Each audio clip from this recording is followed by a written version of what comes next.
YouTube.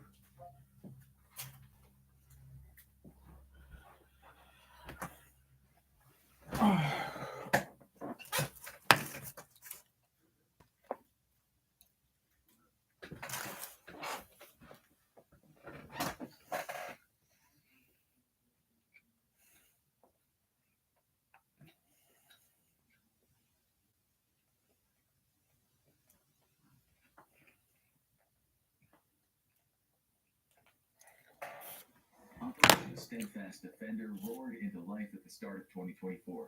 Across the European Union, an entire continent joined forces for an unprecedented display of military strength.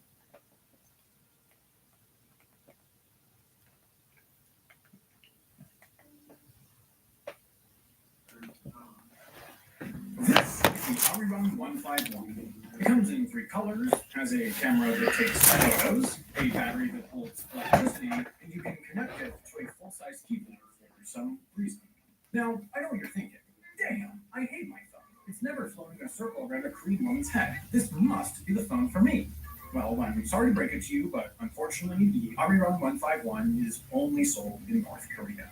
In fact, North Korea, despite the everything, has a variety of smartphone models. The kind of phones you find in North Korea and the infrastructure set up to make them work is pretty unique and uniquely terrible. So let's talk about North Korean smartphones. The good, the bad, and the ugly. But mostly the ugly. Smartphones, and cell phones in general, are a pretty new phenomenon in North Korea. Their first major mobile phone network wasn't functional until 2008. Before then, telephone access was pretty limited. There were landlines built in a few parts of the country, but about 90% of them were connected to government offices or other state-owned enterprises. And even for those in the North Korean government who could afford the phone, getting one installed was a lengthy process with stacks of paperwork to justify the phone's purpose and the owner's plan to pay for it. There was briefly a period from 2002 to 2004 when the government tested a small mobile phone network called Summit using second-hand equipment from Vodafone Hungary, but it was only publicly accessible for about 18 months before Kim Jong-il very nearly got inactive near the Chinese border, and they shut the whole thing down. Did the mobile phone network have anything to do with the explosion? Not really, but someone had to get punished for that happening, and that someone was everyone. Fast forward to 2008, and North Korea takes another crack at creating a state-controlled mobile phone network. And by creating, I mean tricking an Egyptian infrastructure company into building them a mobile phone network and then immediately stealing it. The network is called Koreolink, and it provides North Korea's 15 largest cities and some railways with fairly limited 3G coverage. The Koreolink is no ordinary cell network. It's worse. You can only make calls to other North Korean numbers, every phone number starts with these same 8 digits, and it doesn't provide any access whatsoever to the internet. Obviously. What Koreolink does provide access to, howewer, is North Korea's completely isolated intranet, Kwangyon. This is basically just a private network of about 5,000 or so state-sanctioned websites. You can read the news, book a flight on their tiny, terrible airline, watch propaganda films on their national streaming service, really anything you could find on the normal internet except for free expression and neocats. Still haven't cracked neocats. But of course, being able to access this veritable treasure trove of sweet content isn't worth much without a smartphone to view it on. So, in 2014, the DPRK released these images of Kim at a brand new smartphone factory to announce that they were manufacturing their very first smartphone, the AS1201. Now, normally I'd have to dance around explicitly accusing a foreign government of lying, but North Korea would have to spend like 15% of their GDP to sue me, so they're lying. This factory doesn't produce anything, and the AS1201 is almost certainly just an imported and rebranded version of this low-end Chinese Android, the Uniscope U1201. This is more or less the case for newer North Korean smartphones as well, like the Ariane 171 or 7. Basically, there's nothing special about the way these phones are built because North Korea probably can't build phones. So what sets these phones apart then is the absolutely crazy software that's running. My writer Ben somehow found a version of North Korean Android ripped from a phone called Pyongyang 2407 and managed to get this screenshot and a folder of these wallpapers before this happened. Fortunately, he didn't have to do that at all, which I told him like 5 times, because a group of German researchers had already managed to get it running without. Witness the greatness of Anna Hall and the rest of Team USA wherever you are with Xfinity Mobile. Now with Wi-Fi speeds up to a gig on the go. And right without reading their computers and published all of their findings years ago. So here's what we know. First, the good. These phones come with games. Lots of games. The Arion 151, for example, comes with 5 different versions of Angry Birds, a rip-off version of Candy Crush, an emulated version of Super Mario Galaxy, and an app that seemingly just emits a really loud, high-pitched noise that's supposed to make bugs go away. But the reason these phones come preloaded with enough Angry Birds to last you through the end of Kim's regime is because there's no way to download new apps yourself. Again, these phones can't access the internet, and Unknown doesn't have any kind of app store. So if you want to get new apps, you have to go to the App Store. But by App Store, I mean the literal, physical App Store. This is usually a counter at some other kind of retail business, like an electronics store or a food market. These counters will have a catalog of different apps they can sell you, which they'll install a computer that can transfer the files directly to your phone.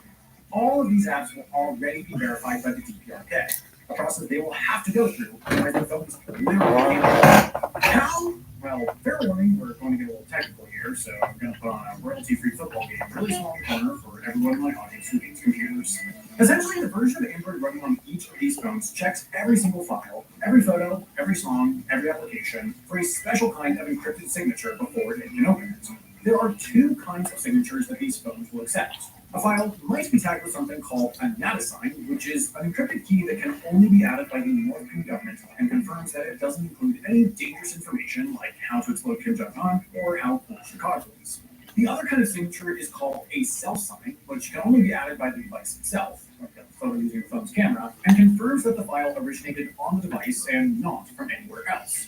If a file doesn't have one of these 2 signatures, like say a copy of this video, the phone will automatically delete it as soon as it's opened. This signature system is then, in turn, protected by another program called Red Flag, which constantly runs in the background to check that the signature system hasn't been removed, and also takes a screenshot every time that an application is opened and puts it in a folder that can only be accessed by the government. But, in case that sounds like an empty threat because you aren't yet convinced that the North Korean government will violate the 4th Amendment of the United States Constitution, the phone also comes preloaded with another application called Trace Viewer, whose only purpose is to show you the folder.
Shots that you can't delete.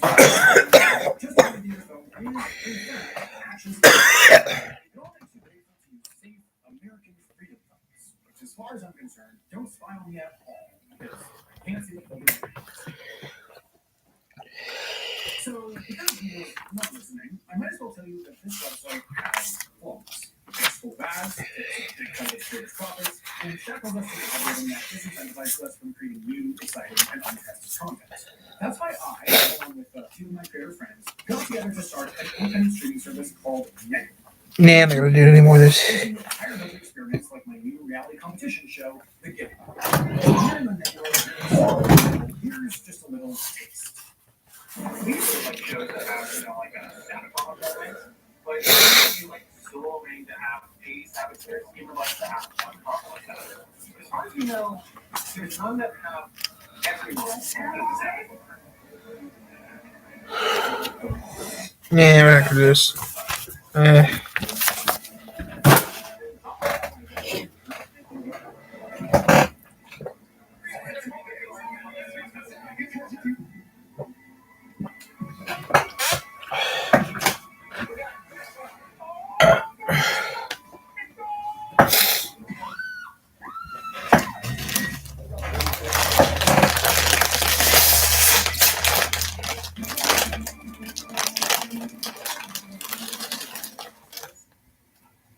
It's everyone. You. If that looks like fun, we all really appreciate your support by signing up and watching our news. Of course, signing up for Heavy Level also gives you access to a massive catalog of original content from other creators you might know, like Real Life Lore, Sudoku, or Philosophy Tube. It's the best way to support independent creators like myself and all the other folks for you. All you need to do is go to video.tv/H&M and you can get 40% off your annual plan, which brings the monthly cost down to $200. Hi, what's up?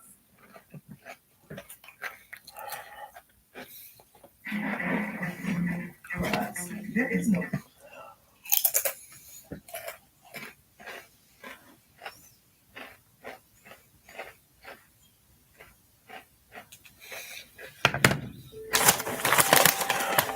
just north of Mount Chiliad lies the town of Toledo Bay.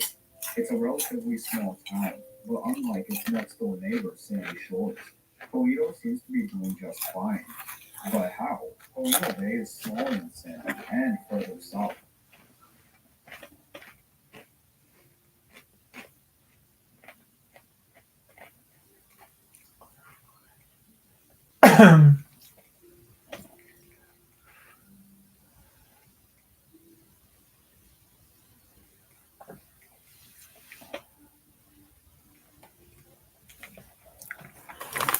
Family, the brain function of your friends, family, and children. Unreasonable laws that can land you and everyone you love in a labor camp, or worse, publicly executed for infractions of minors, listening to foreign music. It simply is too much for some North Koreans to bear.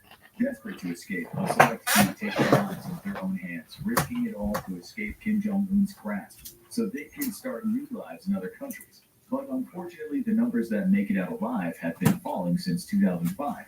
According to Statista, 1,384 North Koreans managed to defect in that year.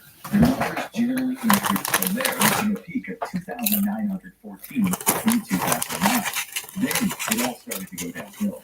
For the next 10 years, the number of people who successfully escaped kept declining, with 2019 seeing the lowest number of defectors since 2005, just 1,047 people. Then the pandemic hit, and with it, North Korea panicked to the point where it closed its borders completely, even shutting down trade into the country. Just 229 people escaped in 2020, with 2021 seeing only 63 people make it away from North Korea. The following year wasn't much better, just 67 escaped in 2022, but Statista says that in 2023, it was an uptick. Up to September 2023, 319 North Koreans had successfully fled. We don't know all of their stories. Many have escaped and then disappeared into new lives in the hope that Kim Jong-un will never find them. However, a select few have stories to share that reveal how the only people to escape North Korea managed to flee in 2023. It all starts with a man named Mr. Kim. At the beginning of 2023, he pulled off a daring escape, fleeing North Korea by sea along with his mother, his brother's family, and his heavily pregnant wife. In an interview with the BBC, Mr. Kim, accompanied by a plainclothes police officer, recounted his story. There's been a lot of suffering, he said as he explained how North Korea responded to the coronavirus pandemic. Mr. Kim says that life in North Korea became even harder once the pandemic hit, with the state broadcasting images of people dying from the virus all over the world, while instituting hard rules about what North Koreans had to do to avoid death themselves. Propaganda ramped up. Kim and his country people were told that failing to follow the new pandemic rules would lead to all of North Korea being wiped out. Whenever a case of COVID-19 was suspected, armed guards would arrive to quarantine an entire town or village. The people left inside couldn't get out, meaning they had no access to food outside of what was already in the town when it went into lockdown. Kim says that North Korean forces used these quarantines to exert their control. After locking down a town for several days, starving its people in the process, the government would arrive with trucks to deliver food supplies. They claimed to be selling that food cheaply, but the reality was that the state was using the pandemic to break people's spirits. Kim says they made these claims to receive praise, quote, like starving your baby, then giving them a small amount so it would thank you. Questions started to arise in Kim's mind. He began to question the state, believing that it was using the pandemic to make a profit rather than instituting quarantines to help North Korea's people. And as more people he knew caught and survived COVID-19, he began to question whether the state had exaggerated the dangers. He started to believe that North Korea's harsh lockdowns, which involved closing its own borders, were simply an excuse to suppress people. Worse yet, he began began to hear about people starving. By closing its borders, North Korea had shut out food supplies from other countries. Food prices skyrocketed, and families were left with very little to eat. As Kim said, you'd wake up one morning and hear, oh, someone in this district starved to death. Those reports kept rolling in, with Kim pointing out that even North Korea's farmers were not immune from dwindling food supplies. The state would force those with a poor harvest to deliver their own food, leaving them with precious little to eat. Perhaps it's for these reasons that North Korea applied to the World Food Program for help in March 2023. Regardless, Kim managed to survive in these difficult conditions for years. He set himself up as a grasshopper seller, a peddler of black market goods, making enough money to afford food for his family. Still, Kim is far from comfortable. Being a black market seller in North Korea means that people are constantly willing to report you for your activities. After all, by reporting Kim, another North Korean could get their hands on some much needed food or financial aid. Kim says that he often had to make quick escapes when he sensed that state authorities were on their way, packing up his merchandise and going into hiding before resuming his illicit career the next day. He says that he fantasized about escaping hundreds of times before he actually made his attempt, but it was the tragic death of one of his friends that forced him over the edge. His friend wanted something simple to achieve in most other countries, a divorce from his wife. But the state told him that divorce wasn't possible unless he submitted to being sent to a labor camp. Kim's friend was devastated. He accumulated more and more debts trying to find a way out of his marriage until it all became too much. Kim's friend took his own life. He said that the visit to his friend's bedroom was one of the sparks that ignited his escape plan. According to Kim, his friend had clawed the walls of his bedroom to the point where his nails came out. That's how he knew that he needed to escape. But Kim also knew that it wouldn't be easy. He had a family in North Korea that he didn't want to leave behind, meaning that any escape plan he formulated would have to involve them. So Kim started talking to his brother. It was an easy task to convince him, along with his wife. Kim's brother had made a living by selling illicit seafood. The state cracked down, making it impossible for him to fish even though he had his own boat. When Kim came calling, he found a brother who was more than willing to plan an escape with him. That was mid-2022. The brothers spent 7 months plotting their escape from there, though they soon ran into challenges. Many of the traditional escape routes, such as those along North Korea's northern border with China, had been cut off during the pandemic, meaning crossing over on foot was not an option. Thankfully, it wouldn't have to be. Both Kim and his brother lived in the southwest of the country, giving them another choice for escape, by sea to South Korea. But they simply couldn't jump into Kim's brother's boat and set sail. Permission to access the waters they'd use in their escape was needed, leading to Kim's brother enrolling in a military scheme. He would have permission to enter the waters, the military said, as long as he caught fish that the soldiers could sell to fund their equipment. As Kim's brother set to work in a, quote, official capacity, Kim himself started speaking to the security guards and coast guards who patrolled the coast. He made friends with several, learning about their shift patterns and protocols, until he realized that with the right timing, he and his brother could take their boat out at night without being caught. The plan started to take shape. But Kim still had another important task to complete: convincing his wife and elderly mother to make the trip with him. Neither wanted to go. The risks were simply too great.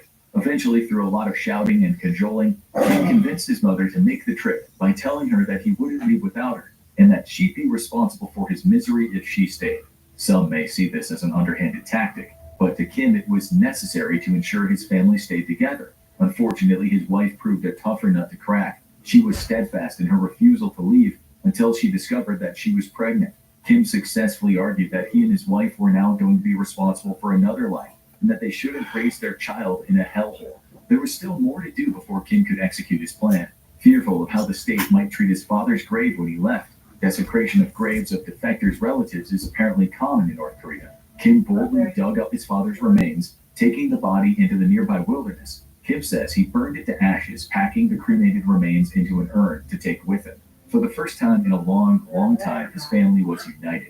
However, before they could make the trip, Kim would need to navigate a minefield in the dark to reach his brother's boat. Pretending to pick herbs, Kim slowly mapped out a route through the mines, which had been recently planted to stop people from leaving. It was a risky gambit, but Kim knew this area wasn't well patrolled because the mines were supposed to be enough to stop people from running. He took his time, worked out his route, and with the minefield successfully mapped, he had one thing left to do: wait. Kim needed both the weather and the tide to be in his favor if his escape was to be successful. So he waited until the day when the low tide and rainy weather could be used to obscure his escape. He didn't need clear weather. That would make his boat easier to spot. Kim needed a day when the sea warning was in place, which would usually only come when a storm was brewing. He'd then have a chance to use it to obscure himself on North Korea's radar systems, gaining enough ground without being spotted that he can make his final push successfully. The big day came. On May 6th, the sea warning was issued and the tide was coming in. Kim and his family sneaked through the minefield and got to his brother's boat. By 10 p.m., they were in the water, sailing as far as they were permitted under his brother's agreement with the military. And then they kept going. The low tide worked in Kim's favor. It exposed rocks, boulders, and reefs, all of which Kim and his family used to disguise their small vessel from the radar systems designed to catch unapproved boats in the water. That, combined with the rain, allowed Kim to camouflage his vessel as floating rubbish. Slowly but surely, Kim's boat edged toward the maritime border until he felt it was safe to pick up speed. Then he activated the throttle. According to Kim, he looked back to see a large ship following. The state knew that he was escaping, but the vessel it had sent simply wasn't fast enough to keep up. Kim and his family managed to ride the currents until they crossed the maritime border into South Korea. In that moment, all my tension released, said Kim. I felt like I was collapsing. Free for the first time of North Korea's oppression, Kim sailed his brother's boat toward the island of Yongkyong, flashing his lights as he did until the South Korean Navy spotted and rescued him and his family. However, he wasn't yet free to start his new life. Ever wary of North Korean spies, the South Korean National Intelligence Service detained Kim and his family for interviews to determine if they were truly defectors. Satisfied with Kim's answer. You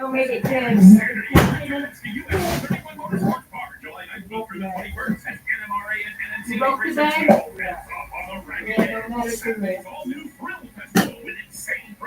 Break the bag out here.